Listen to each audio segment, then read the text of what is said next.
I think we can go ahead and start the class. Don't forget your homework 2 is due today. You can either submit it on Blackboard or hand it in class. Submit a hard copy in class right now. There are a couple of people who sent me an email with their homework. If you want to submit online, please go to Blackboard and submit it through Blackboard. Right? You won't lose any points if you send an email to me, but it's going to be easier for me and my grader if you just either submit in class or submit through Blackboard, right? Is there any questions about the homework 2? Number 6. What I was thinking for today was I'm going to finish chapter 3 hopefully quickly, and then I can go over the problems of homework 2. So you can tell me which problems you want me to go over, and if you have enough time, we can go over all of them. But if not, we'll just go over a select few. Okay. So we have one request for number 6. Is there anyone else who wants me to go over any of the other homework problems? 5. Sure. 7. Okay, so we'll go 5, 6, 7. And if you have enough time, then we'll go over the rest of them as well. Okay, so let's start the rest of the chapter 3. Hopefully it will be done very quickly, and we'll go to the solutions to homework problems. Okay. We talked about Bernoulli's equation.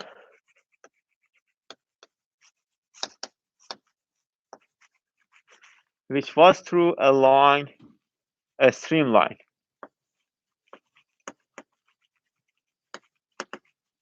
Right? What was the Bernoulli's equation? Your pressure plus 1/2 rho v squared plus gamma z was constant.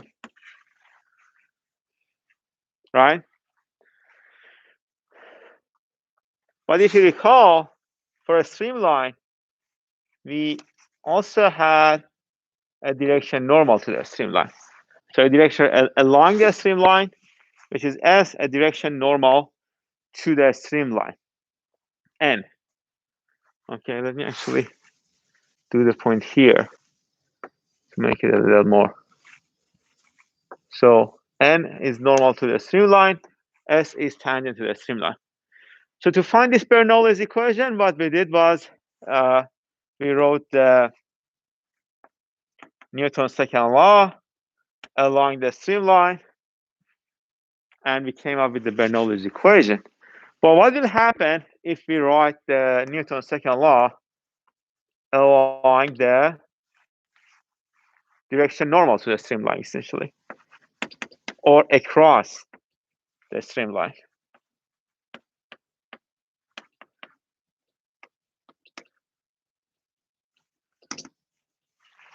If you recall, this is a streamline. Right? If you recall from the previous lecture, discussion, we were able to find what is the value of acceleration across the streamline, or normal to the streamline. The value is the centrifugal acceleration.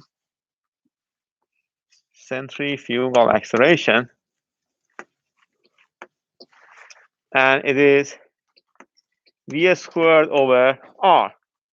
R is the radius of the circle, right? This r is changes and can change at each point of the streamline.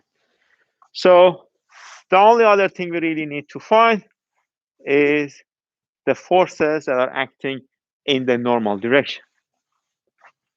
One of the forces that is going to become important in the normal direction is going to be your weight force. Okay, so this is one force we have here. And we will definitely have the pressure force which we had in the other direction as well. But this time this is the pressure in the normal direction. So let's try the force, find the forces that are going to be applied on a delta M, a very small element of the fluid that is moving on a streamline, delta M, in the normal direction. What is the direction of the weight force for this delta M? If you have your coordinate system,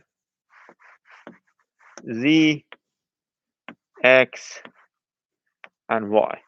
Your weight is going to be, and this sits on the surface of the Earth, right? This is parallel to the surface of the Earth, if you will. Which essentially means that your weight is in the same direction as Z. And the angle between the normal direction and the Z direction, let's call it theta, weight will have a component in this normal direction and is towards the negative of this normal direction, essentially. It's going to be negative, let's call it delta weight, cosine of this theta, projection of the weight on the normal direction, normal to the streamline direction. Okay? Well, how can we calculate weight?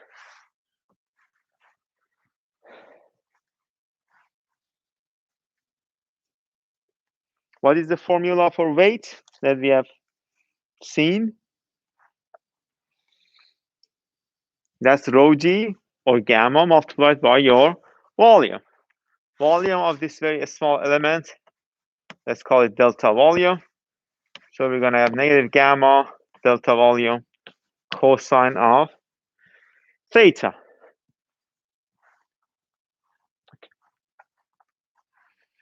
Pressure force in the normal direction is going to be essentially the same. Our analysis is going to be the same as the pressure force in the tangential direction or along the streamline, which means that the pressure force is going to be the pressure gradient. This is the weight force, weight. Pressure force is going to be the gradient in the normal direction multiplied by the volume in the normal direction. Yeah. Okay, so we have the forces. Sigma of F in the normal direction is going to be negative gamma, your volume, multiplied by the cosine of theta minus partial P, partial N, the gradient of pressure in the normal direction, multiplied by your volume of this small element, right? And that changes in pressure in the normal direction is essentially the difference between pressure here and here. Okay. What about the other side, the right-hand side? M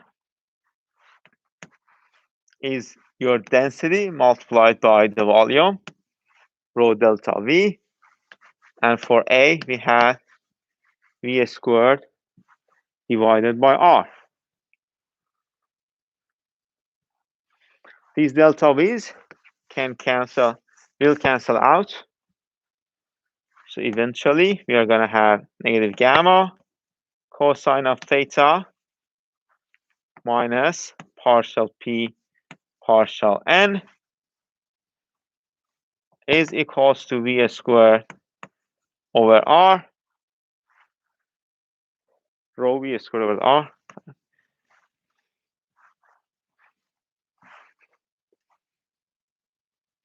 Let's see if we can come up with a replacement for cosine of theta. So let's go back here. Cosine of theta is the angle between the z direction, z axis, and the n, normal to the streamline. Okay. So essentially, if you want to magnify this here, you're going to get this. This is your z. Let's call this length dz, and this is going to be your dn, right? Just a magnification of this. And this is your theta. So cosine of this theta from our mathematics, hopefully we remember that the cosine of this theta is dn divided by dz. That was the definition of cosine.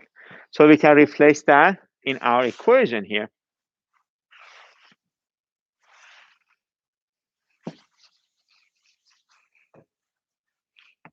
Negative gamma dn, I'm sorry, dz divided by dn. Yeah.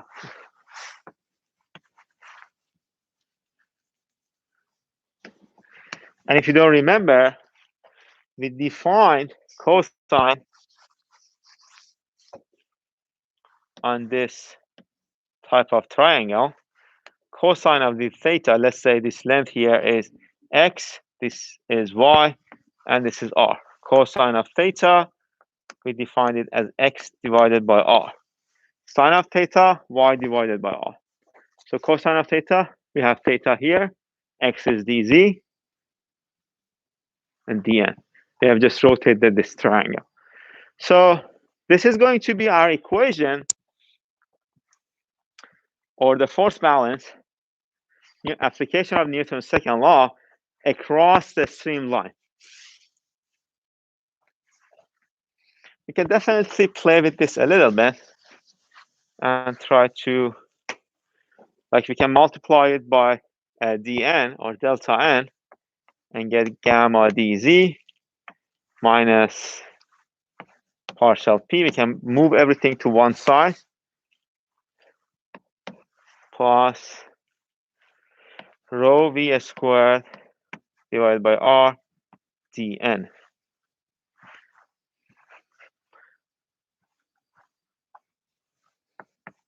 This is equals to 0. Okay, that's only applies for a small element.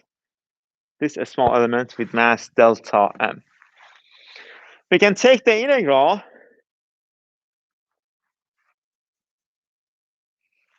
which is going to mean that we can take the integral of dz is going to be delta z, so the amount of elevation, then delta p, and here we are going to get the integral, which essentially means that for each point, your gamma multiplied by z, the height of that point, plus the pressure at that point, plus the integral of rho v squared divided by r dn is equals to a constant.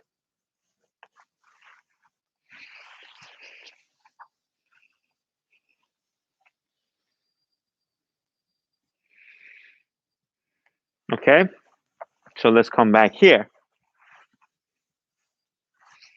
Bernoulli's equation along a streamline was this: p plus 1/2 rho v squared plus gamma z is constant. Bernoulli's, not Bernoulli's, but the momentum, Newton's second law across a streamline is going to be equal to this: p plus integral of rho v squared divided by r dn plus gamma z is constant. So the difference will come down to the different accelerations we are seeing here across the streamline and along, across the streamline and along the streamline. The rest of them are essentially equal. Again, this is going to be giving you a difference. The second equation here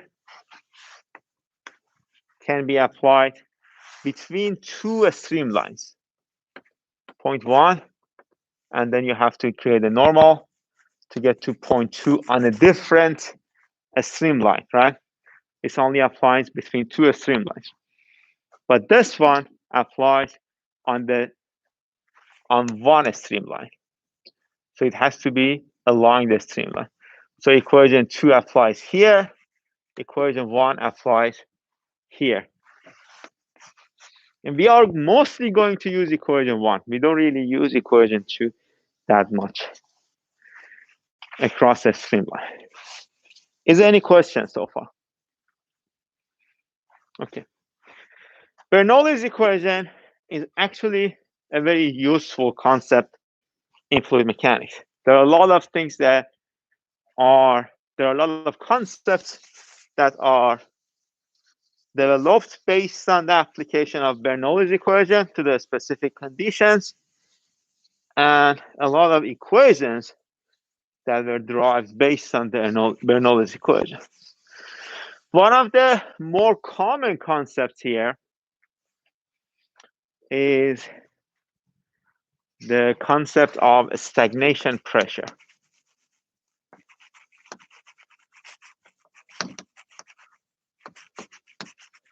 or stagnation properties in general. But the first one that was thought of was the stagnation pressure.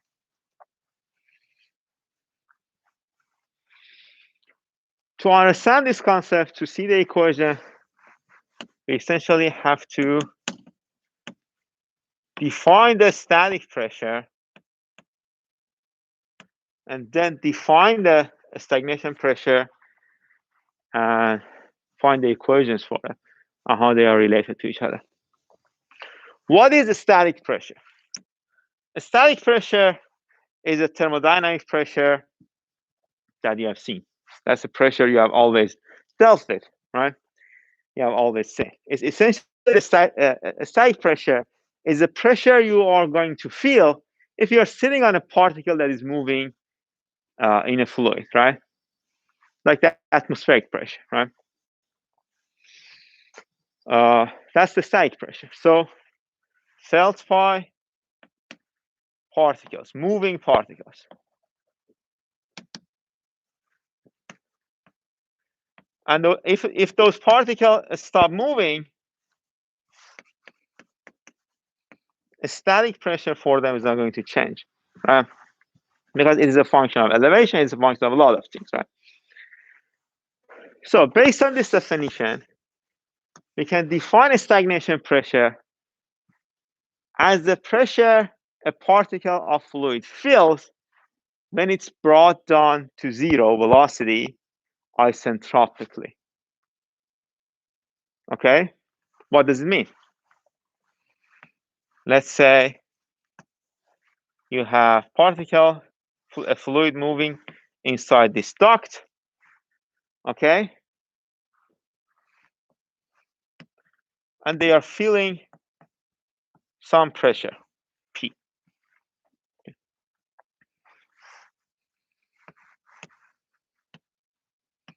Then you have this type of a smaller pipe inside your pipe, right? So some particles are going to go in there, and let's say you have closed this off, and they are going to hit this plate here. Pressure this plate is going to feel is going to be higher than the static pressure because there is some kinetic energy of the fluid that is hitting that plate here, right? So it is the pressure is going to feel, the force that is being applied here is going to be higher here. This is your stagnation pressure. We're going to use PS for it. So the pressure that plate feels when you bring down the velocity of the particle to zero isentropically. So felt by zero velocity particles.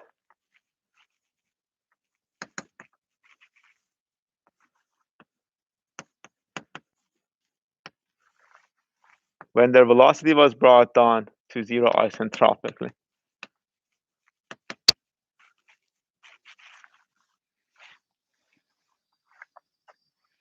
Is the concept clear?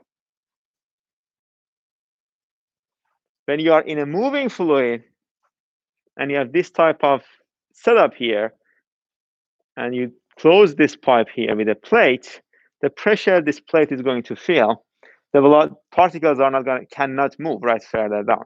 So the particles velocity, the fluid velocity will be 0 here, right? Because it is hitting a wall, right? The pressure this wall is going to feel is going to be different from the static or thermodynamic pressure that you have inside this pipe, right? Due to the kinetic energy that is being lost here, right? So that pressure is your stagnation pressure. Okay? So how can we find this stagnation pressure? It is pretty easy. We can apply the Bernoulli's equation and then find the static pressure.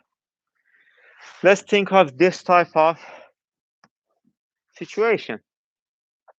Flow in a pipe, and then at some point, your flow loses all of its momentum and it stops moving, right? 0.3. Point 2. 0.1 here, we know the velocity, we know the pressure. Here, we know the velocity because of the friction, because of a lot of effects, whatever, doesn't really matter. It has stopped moving here. And it is on the same streamline. So let's write, and the elevation is the same. So Z1 is equal to Z2. So let's write the Bernoulli's equation. P at this point plus 1/2 rho V1 squared plus gamma Z1 is equals to P at this point plus 1/2 rho V2 squared plus gamma Z2. Z1 and Z2 are equal. They will cancel out. V2 is 0. So your P2 is going to be equal to 1/2 rho V1 squared plus P1, right? This essentially means all of your kinetic energy has converted to pressure. That was the definition of a stagnation pressure. So this is essentially going to be your stagnation pressure. Your stagnation pressure is going to be equal to the velocity at each stagnation pressure at each point is equal to the velocity of that point plus the static pressure of that point.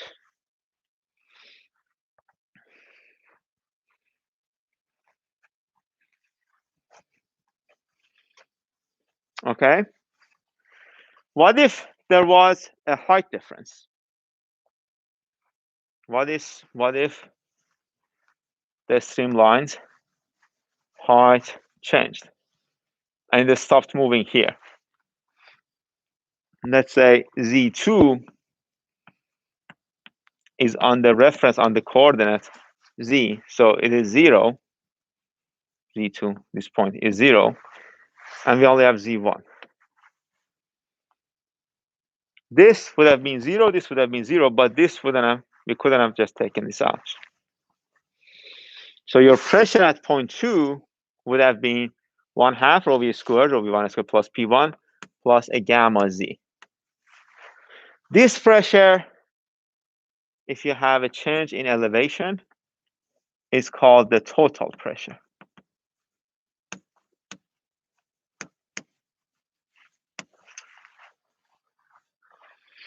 So we became familiar with 3 different types of pressures. A static pressure, which is your regular dynamic pressure. Let me write them down here. P, a static pressure. Then a stagnation pressure, which is equal to your kinetic energy, 1/2 rho V squared, plus the static pressure. And then the total pressure, which is your kinetic energy plus the potential energy, right? Rho G H, gamma is rho G, plus your static pressure. Your static pressure. So a static pressure, stagnation pressure, total pressure. Is there any questions here?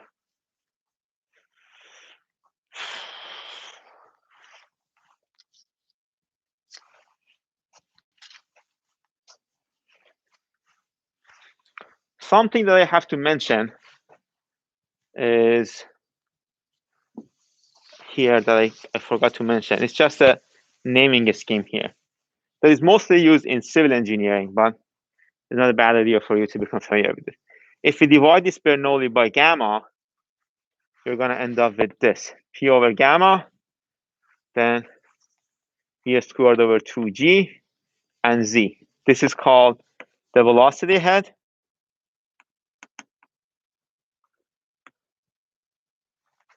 This is called the pressure head. And this is called the elevation head.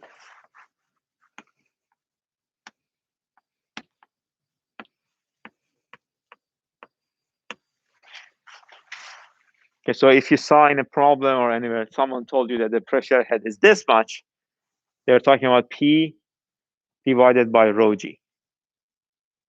Okay? Or gamma. And it is not a bad idea to say that gamma is equals to rho G.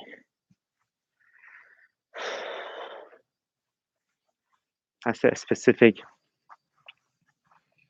weight.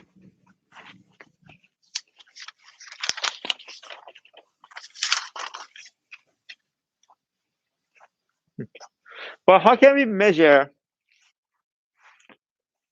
the stagnation pressure and the static pressure?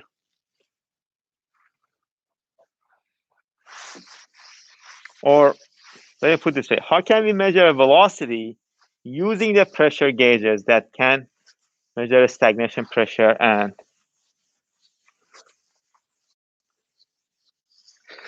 a static pressure? Because we have pressure gauges, we don't have any velocity gauge, right? So we have to use pressure differential. So the only way, one of the ways, not the only way, you can measure the stagnation pressure is through a device called the Pitot Tube. The concept was developed by a guy named Pitot, hence the name, Pitot Tube.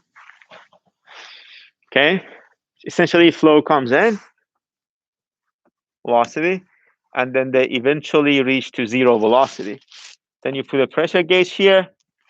Since the velocity is zero and you have brought down you have removed all of the momentum to an isentropic process, the pressure you're going to feel here is going to be a stagnation pressure, or PS. Okay. But how can we measure the static pressure? Static pressure was the pressure you would feel if you sit on one of the particles that is moving, right? We have to use something called a static tube. A static tube is essentially something like this that has a hole on top. So the velocity you're feeling here, the particles are moving at their original velocity near this hole. Then you put a pressure gauge on this hole. This pressure gauge is going to give you the static pressure because you are measuring the pressure of the moving particles, moving flow, right? You are not bringing down the velocity to zero. So we can combine these two and come up with the static Pitot tube, which essentially looks like this. It is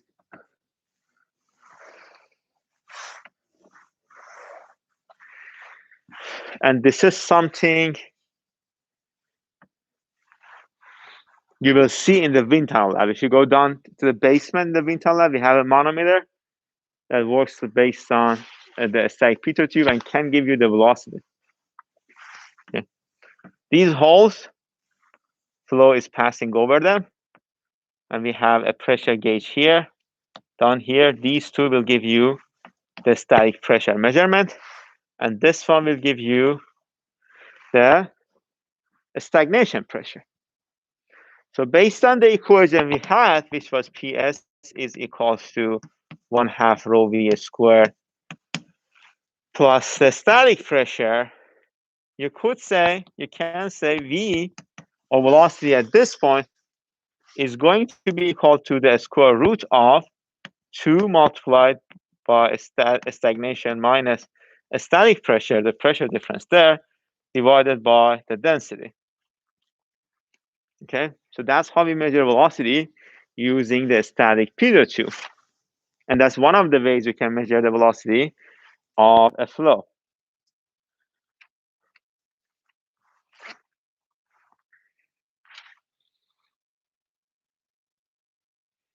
Any questions so far? So one application, one very common, very famous application of Bernoulli's equation. Another one is to measure the velocity of the free jets.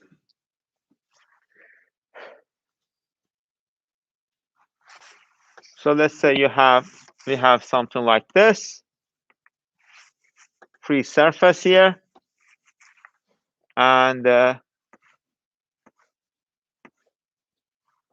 flow is coming down, right? There's a hole, flow is coming down. We want to measure the velocity here.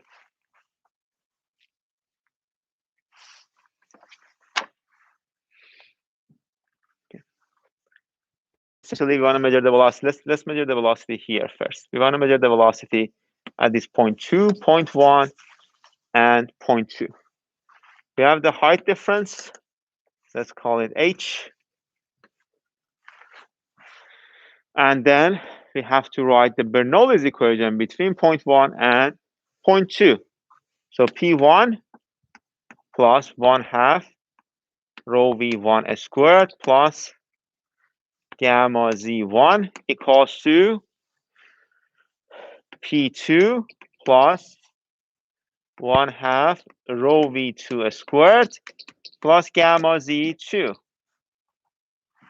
Okay. How can we simplify this further? What can we say about the pressures at 0.2 and 0.1? What is the static pressure? What is the static pressure at 0.1? This is the static pressure, right? What is the static pressure at 0.1? And what is the static pressure at 0.2? At 0.1, we are dealing with a free surface, right? So what is the static pressure at 0.1? Is a free surface. What is the static pressure at 0.1? Atmospheric pressure, right? Yeah, you said. Okay. What about the static pressure at 0.2? It is open to the atmosphere again, right? It is not inside a confined, like it is not inside a container. So P2 is also the atmospheric pressure, right? If you are dealing with gauge pressure measurement, both of them are 0. If not, both of them are equal. So it doesn't really matter. So they will cancel out. Okay. What can you say about the velocity at 0.1?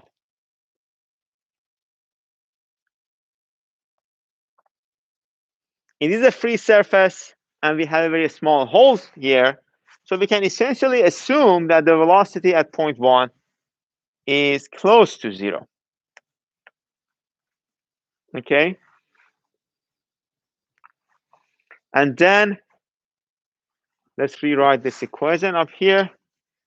And I'm going to move gamma Z to the other side. So gamma Z1 minus Z2 is going to be equals to 1/2 rho V2 squared, right? What is Z1 minus Z2? Is your height difference, right? So gamma H is going to be equal to 1/2 rho V2 V2 squared, and then this is rho G So rows cancel out, and your V2 is going to be the square root of 2H, 2GH. Another application of Bernoulli's, the free jets calculation. But what if we were looking to find the velocity at this location? The only difference would have been the height. So your velocity would have been V equals to a square root of 2G, the new height, which is H plus capital H.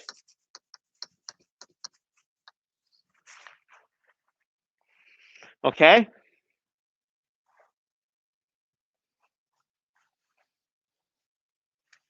Any questions so far?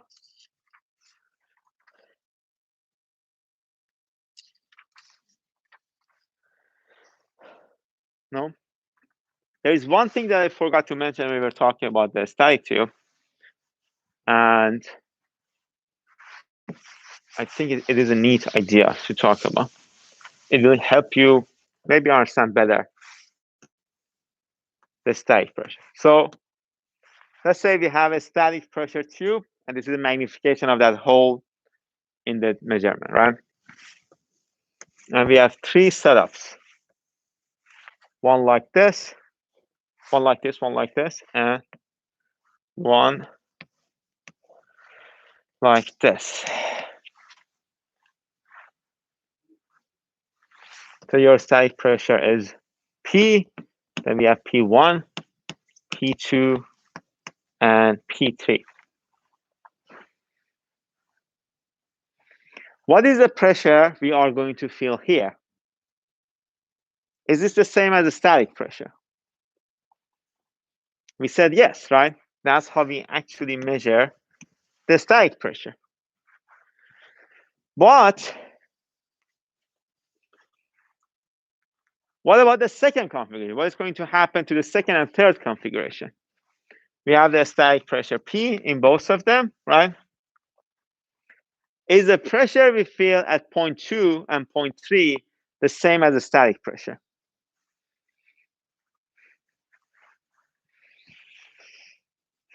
What do you think?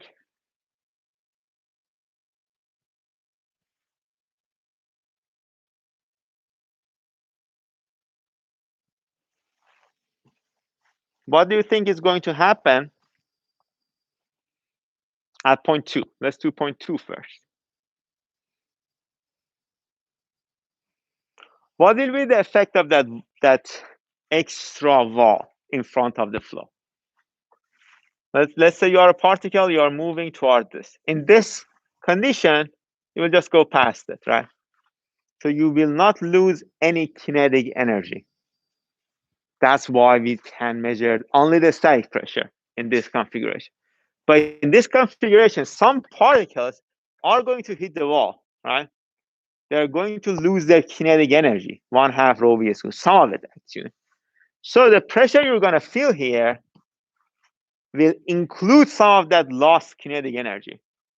So that pressure you're going to feel here is going to be larger than your static pressure. Okay, so based on that, what is going to happen here? This will have the reverse effect. Pressure you're going to feel here is going to be smaller than the static pressure, but for a different reason. Not because we are not adding any kinetic energy to the flow, but we are making the particles, the presence of particles is going to be, we'll have a smaller presence of particles here because the particles are being directed in another direction, right? Oh, does that make sense? So particles are going to be a little more sparse, which means that you're going to feel a smaller pressure. Okay. Any questions?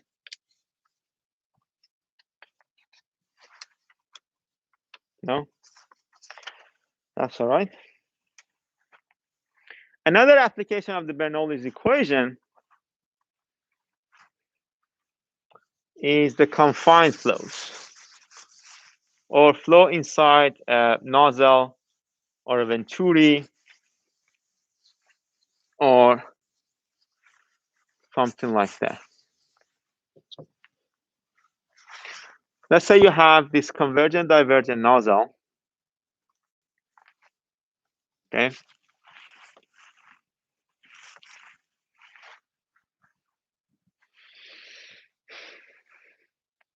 Let's say we have the velocity here, and we have the area here. We want to find the velocity here.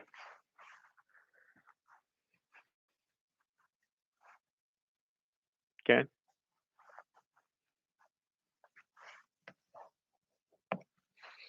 If you recall, the continuity equation tells us whatever mass that is going in has to go out of here as well.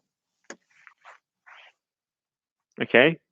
So mass of point 1 is equals to mass of point 2. The mass flow rate has to be equal as well. So n dot 1, n dot 2. Okay. How do we measure the mass flow rate? Does anyone remember?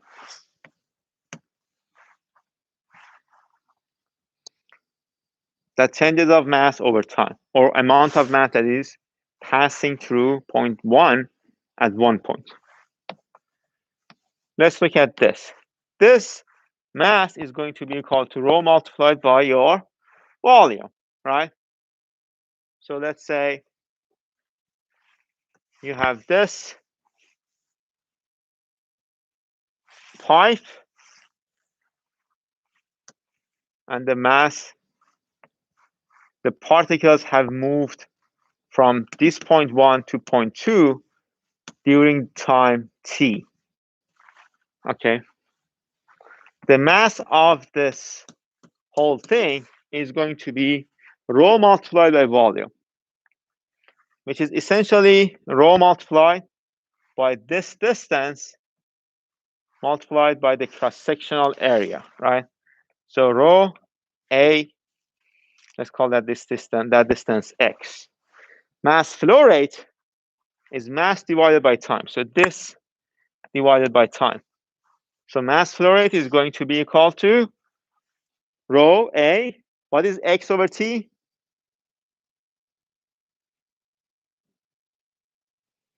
What is x over t?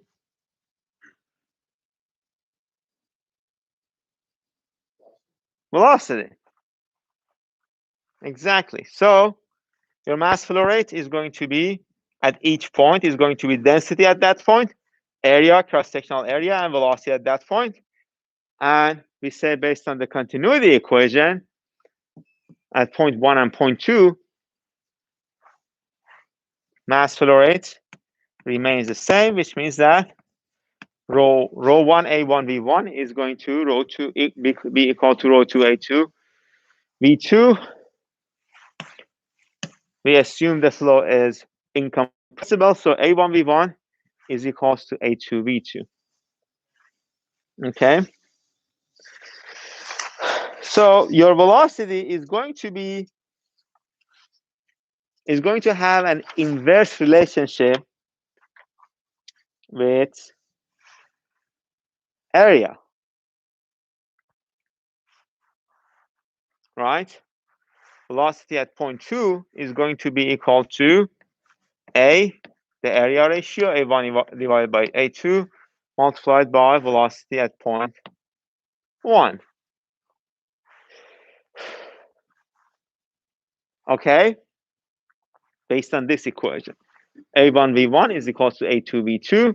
The only thing we have done is that move A2 to this side, the left-hand side of the equation. So this is one equation for velocity. But based on Bernoulli's, the general form of Bernoulli's, we have this.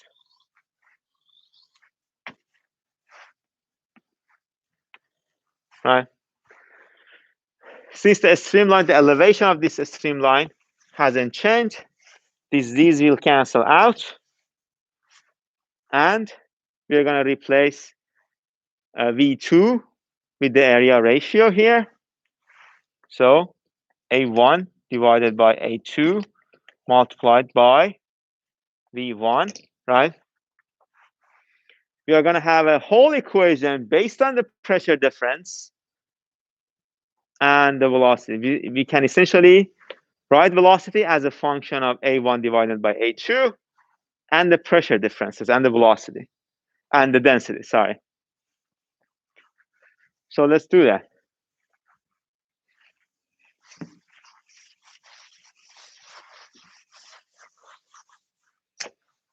Our velocity 1 is going to be equal to a square root of 2 P2 minus P1 divided by rho multiplied by A1 minus A2 squared minus 1. So essentially is a rearrangement of this equation, right? But how can we measure this pressure difference? Pretty simple, using a manometer. Just a U-tube manometer. And then you're going to get a different pressure. Actually, pressure here is going to be high. So let's put the manometer in. The pressure here, the pressure difference is going to be gamma multiplied by this height. So gamma H, or 2 rho GH, divided by A1, A2 squared minus 1.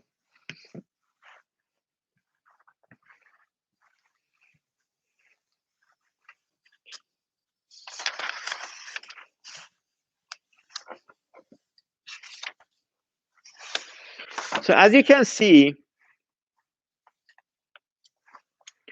as the velocity based on this equation,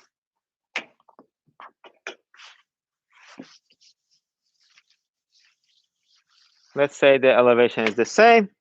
Based on this equation, as you increase the velocity, what should happen to pressure? For this equation to hold true, to remain true, your pressure has to decrease as you increase the velocity, right? Think about it. Let's say you have V1 and V2 here is larger than V1. For this equation to hold true, P2 has to be smaller than P1, right? But this equation here is telling us if you increase the area, if you decrease the area, if you make the area smaller, you are going to get a higher velocity at this, for example, at this throat in a venturi, right?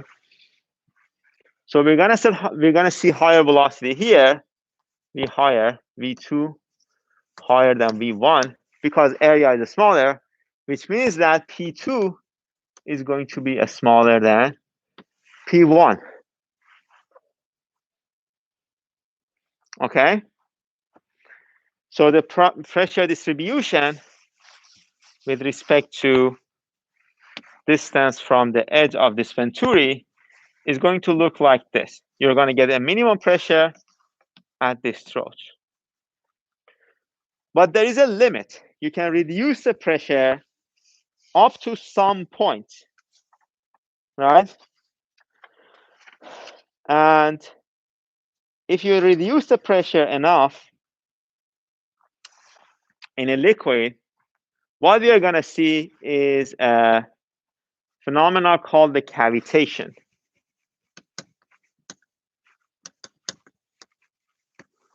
Do we know what cavitation is?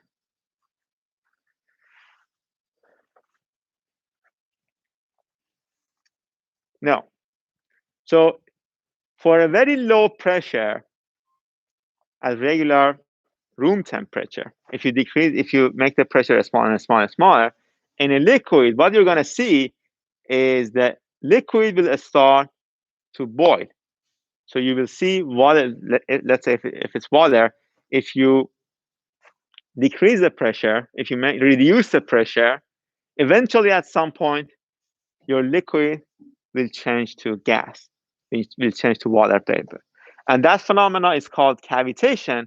And it is very, especially like turbine blades and all of those things, it is very harmful. So what does it mean? It means that to avoid this cavitation, you can decrease the area to a limit, right? To make sure you are avoiding the cavitation. Does that make sense? Okay. So let's see what else do we have here. So we already know how to measure the velocity here using the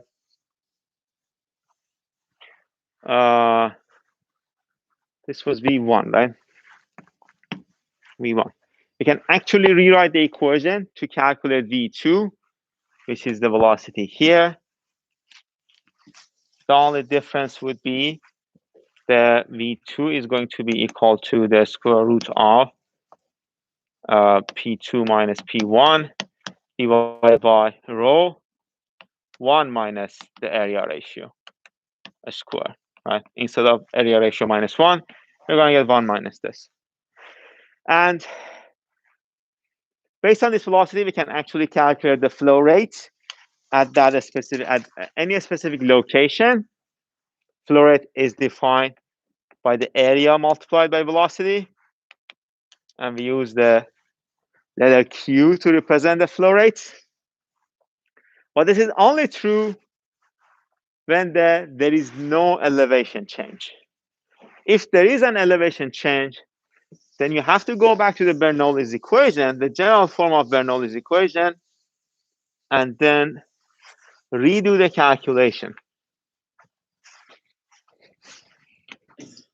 Gamma Z1, gamma Z2, and use these two equations. You have to use the two equations, both of them, to find the flow rate for a case where elevation changes.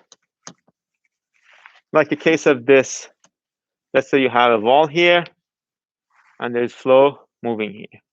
On a streamline, you can see there is elevation change, right? So velocity at this point 2 will be a function of elevation change as well. Just plug all of the information here. You should be able to get to this final equation. I'm just going to write the equation for you. Your flow rate is going to be equal to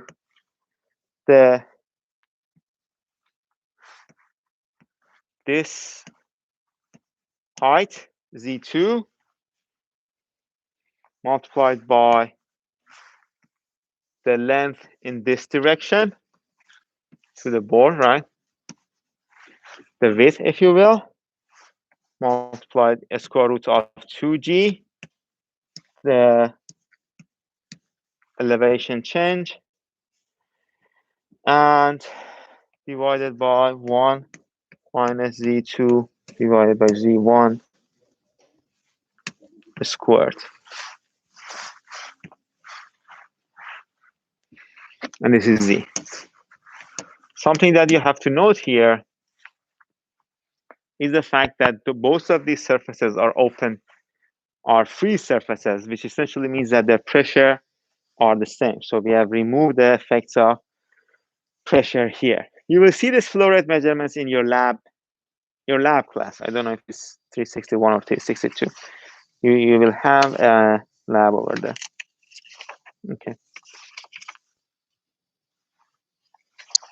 There are some small parts that we need to go over for chapter 4. It shouldn't take more than like 10 minutes of Tuesday's lecture.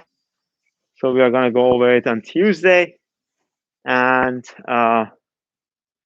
then we will start solving some example problems from chapter 3 on Tuesday. I think Thursday is going to be, Thursday is 27th, right? 25th. is a wellness day, right? 25th. I think it's a wellness day, so there won't be any class on Thursday. But what I'm thinking of doing for you is to record a lecture in which I solve some example problems. So you don't. There won't be. I can't promise anything. It depends on my time, but I will try to do that. You don't have to watch that lecture, of course. There won't be any lecture material covered in it. Some example problems. So if you wanted to, you can always watch that. So let's work on some homework problems. We have problem number 5 first. Number 5. Okay.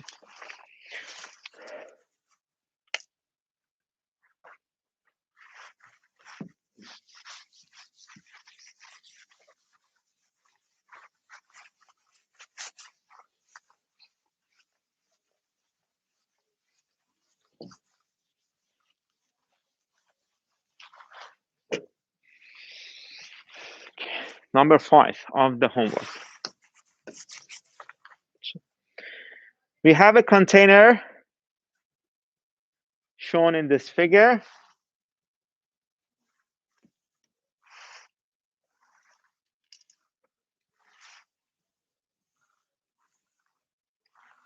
Like this. This is your free surface exposed to the atmospheric pressure, 14.7 pounds per square inch or psi. And then there is another free surface. Here, another free surface.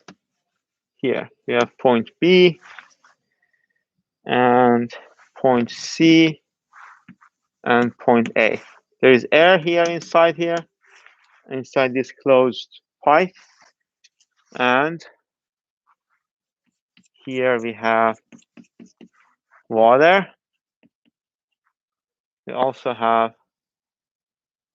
water here.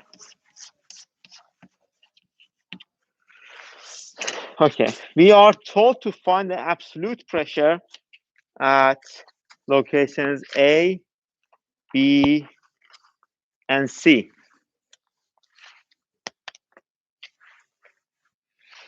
So,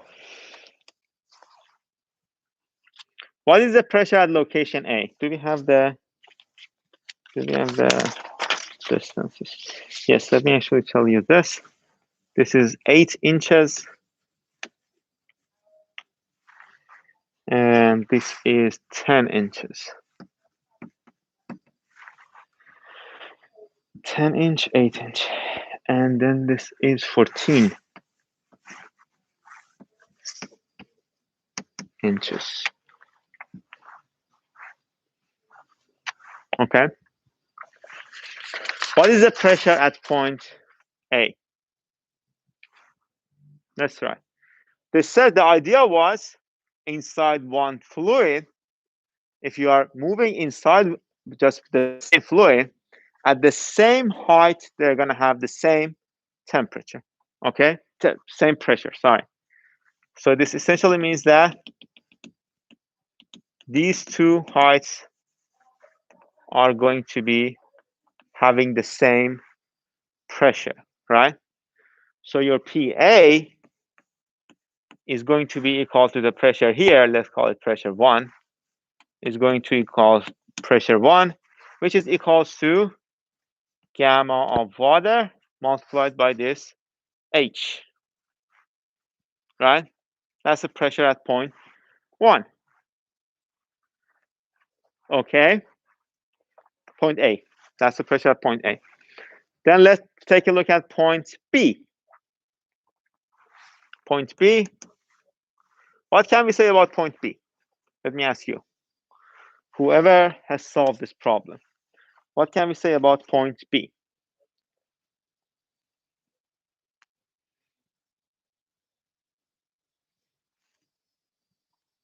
No one? No one has solved this?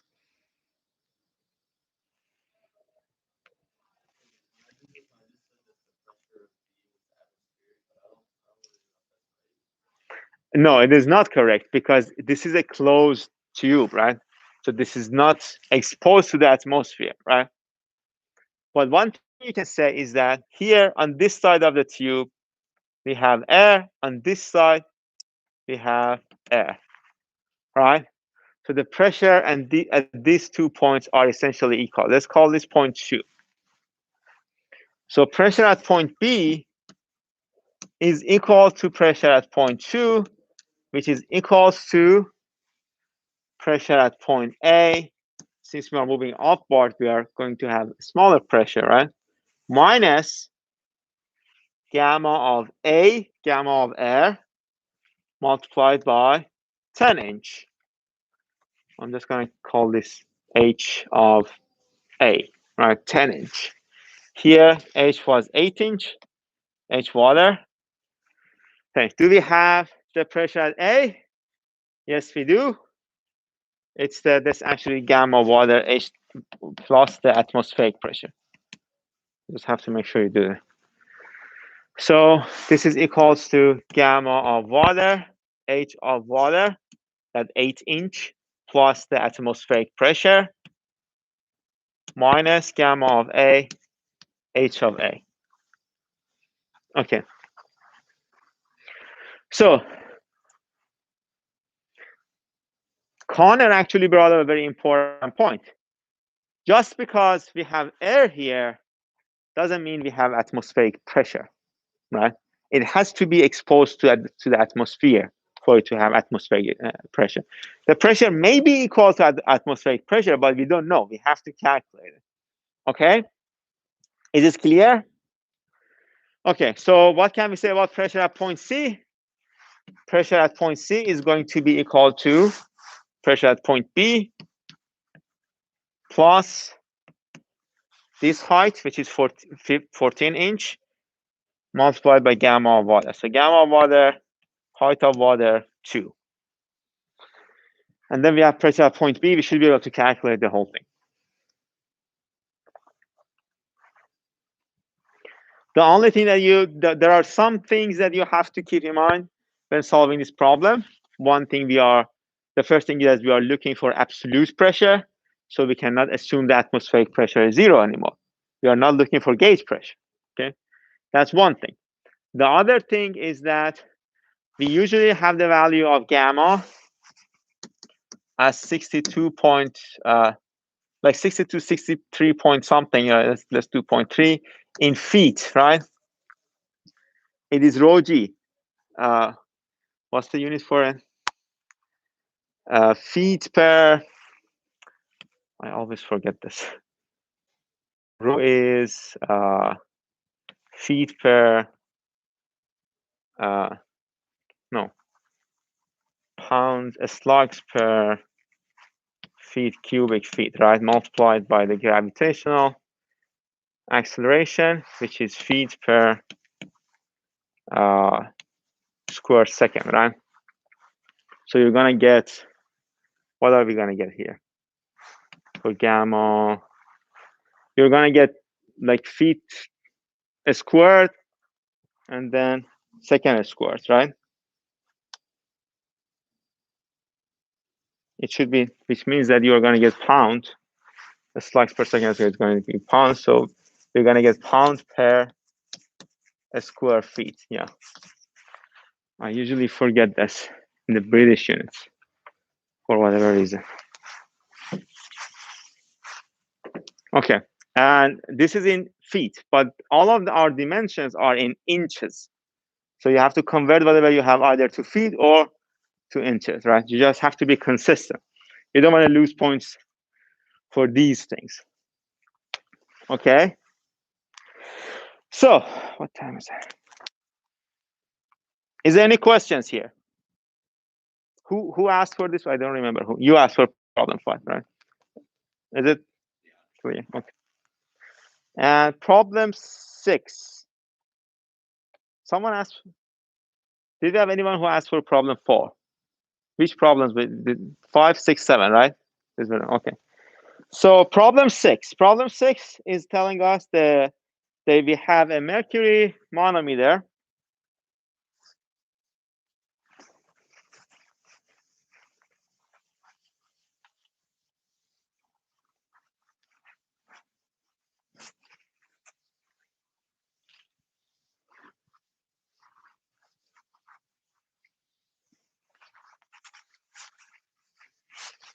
We have a mercury manometer of this figure, point A, and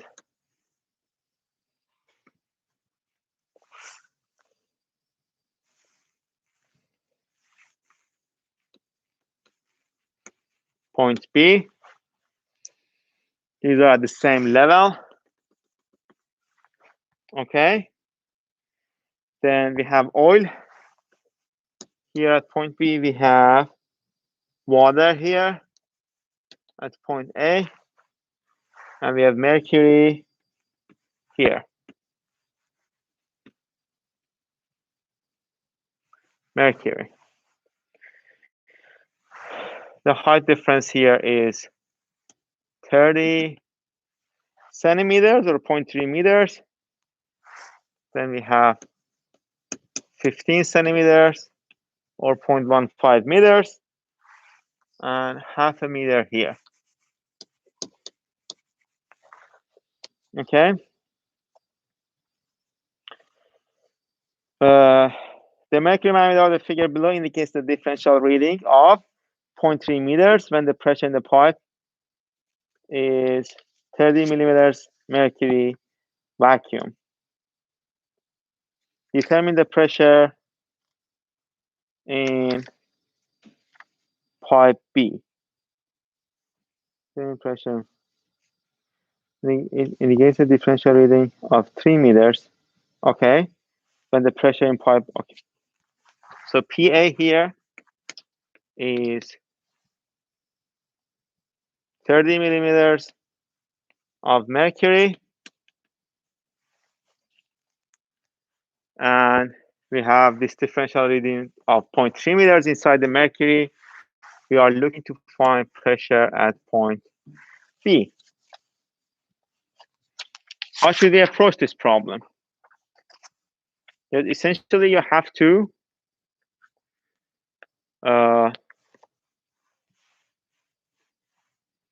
do the same analysis as we did before.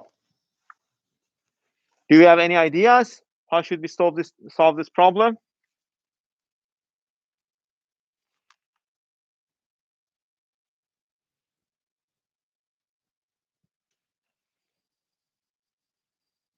Let's start from point A and get to this point.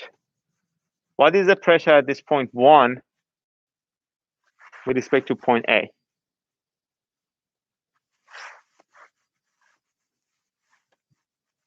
Right?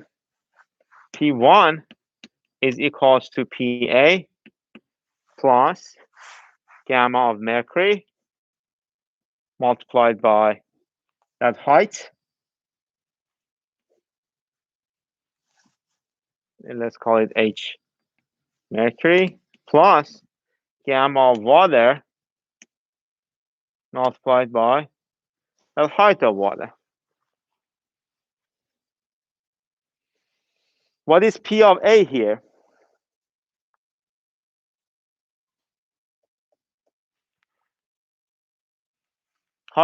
What is P of A? 30 millimeters mercury. How do we convert that to pascals? That's something that we need to be aware of because these are written for pascals, right? Or PSIs in the British unit. Whenever you have the millimeter mercury, to convert that to pascal, you have to multiply it by gamma of Hg. Or why did I say Hg? So gamma of Hg multiplied by 30 millimeters, which is 0.03. It is going to give you P of A. Okay. For the rest of it, we have gamma of water here, 0.15 meters, multiplied by this height. The gamma of mercury again, multiplied by 0.3. This will give you the pressure at point 1, which is equal to the pressure at point 2. Okay. Then the question is, what will be the pressure at point 3? We are moving up from point 2. What will be the pressure at point 3? Is going to be P2 minus P1. sorry, P2 might not, P2 minus gamma of that oil, whatever that is, multiplied by 15.15 plus 0.3. So we're going to have the P3, pressure at 0.3. What will be the value of pressure at PB compared to P3? What is the difference between these two pressures?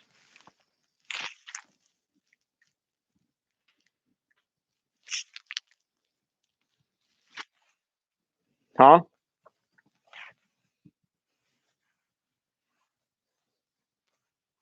Anyone? P3 and PB.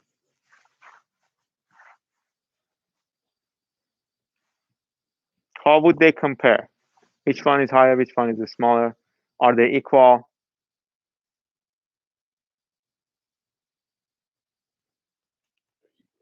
They are equal, right? They are the same height. They are inside the same fluid. So the pressure is equal. So this essentially is going to give you pressure at B. Okay. Is this clear? Let's do problem 7. Let me ask you this. So you guys didn't have any problem with problem 8, with question 8 and question 9, or question 9 and 10. Do you remember question 10 specifically? Because I expected a lot of problems with question 10. Yeah, we talked. So do you remember what the question 10 was?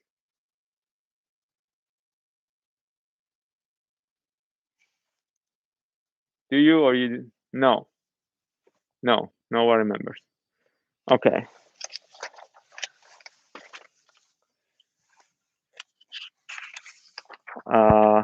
Yeah, I mean, you can go back and look at it and let me know if you had any questions about it.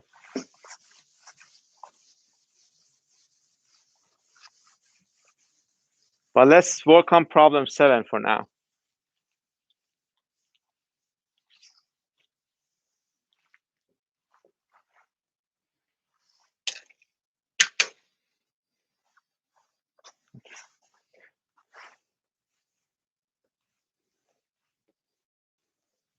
We have this type of manometer.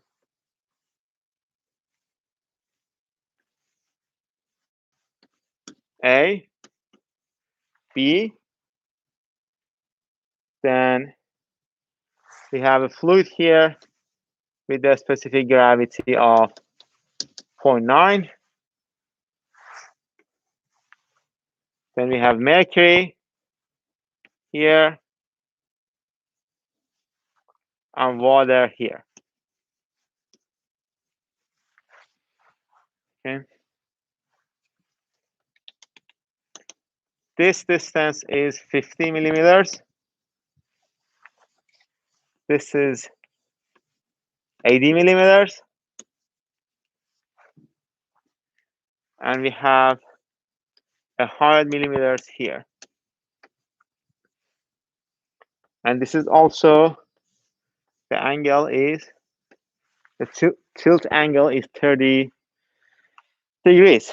It is asking us to determine the new differential reading along the inclined leg of the mercury manometer of the figure below. If the pressure in the pipe is decreased, pipe A is decreased 10 kilopascals, and the pressure in pipe B remains unchanged. The fluid in A has a specific gravity or whatever, and the fluid of B is 1. Okay, so we are going to change this pressure, and this pressure is going to remain unchanged. But before applying that change, let's write the pressure differential at the current configuration. So PA is going to be PA plus, we are going to write the pressure. So you want to find pressure at point A. Okay. Pressure at point A, at point 1, is going to be equal to PA multiplied by gamma of water plus gamma of water multiplied by 100 millimeters. So 0.1 plus gamma of mercury multiplied by 50 millimeters multiplied by sine of this 30. We are looking for this height, right? So 50 multiplied by sine of 30. So gamma of Ag 0.05 multiplied by sine of 30. Okay? And that will be your pressure at 0.1, right? Which is equals to pressure at 0.2, right? And that pressure at 0.2 itself is equals to 80 millimeters. This is not water. This is gamma of this fluid, right? Let's call it gamma of F. Sorry. Multiplied by gamma of water plus pressure at point B, right? Is this true? Okay. So this is going to be your pressure differential. Okay. Well, what is going to happen if you change the pressure? We are going to reduce the pressure 10 kilopascals. So PA minus 10 is going to be 10 kilopascals. So 10 to the is going to be your new pressure, right? So we are essentially getting closer to the vacuum condition. What does it mean? It means that the mercury and the pressure here is going to remain unchanged. It means that the mercury is going to be sucked towards point A, right? Because it has lower pressure, okay? And then that movement, we are going to, so the height is going to change, that it is going to move in this direction. Let's say it moves this much, A. Does this make sense? Okay, which essentially means that it is going to move the same amount in this direction. But the volume has to remain the same. And to keep the volume constant, we are going to add to this height and lose this height. So what does it mean? This essentially means that the height difference here is going to I mean, everything, all of the heights are going to change.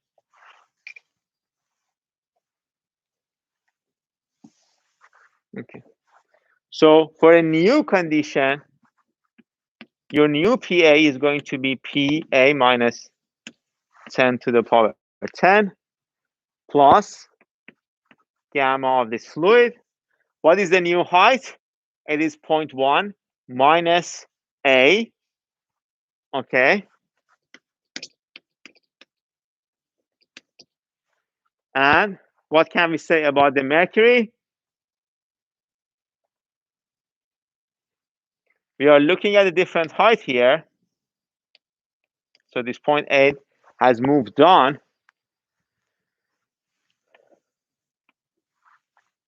Okay. And then here we have moved up a little bit. So what can you say about the mercury head? It's going to be gamma of Hg. We are going to have the 50 millimeters that we had before. It's going to be 0.5 multiplied by sine of 30.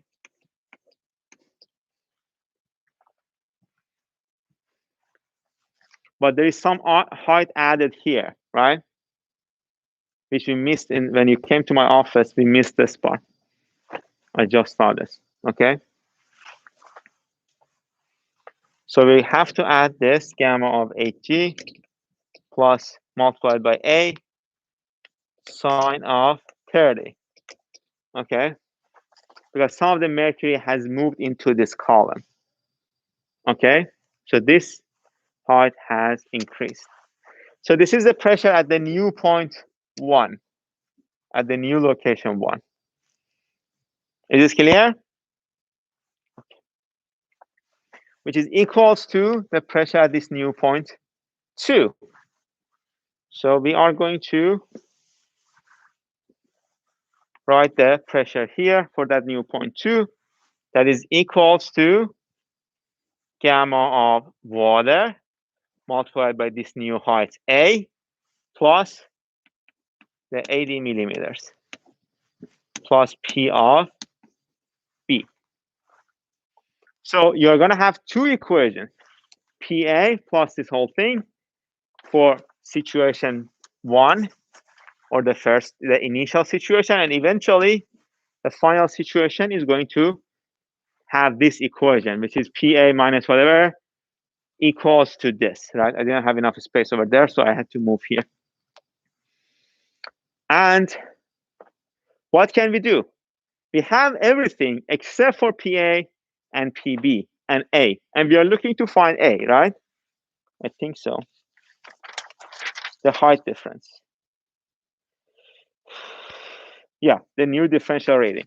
So we are looking to find this A, then this new differential rating. What we need to do is essentially subtract these two equations, right? PAs will cancel out, PB will cancel out, and the only thing that remains is going to be A and gammas, which we already have. This is given to us, right? For this fluid, we have the specific gravity, so multiplied by the gamma of water at 4 degrees, right? Gamma of water we have, gamma of mercury we also have. Okay. Is there any questions?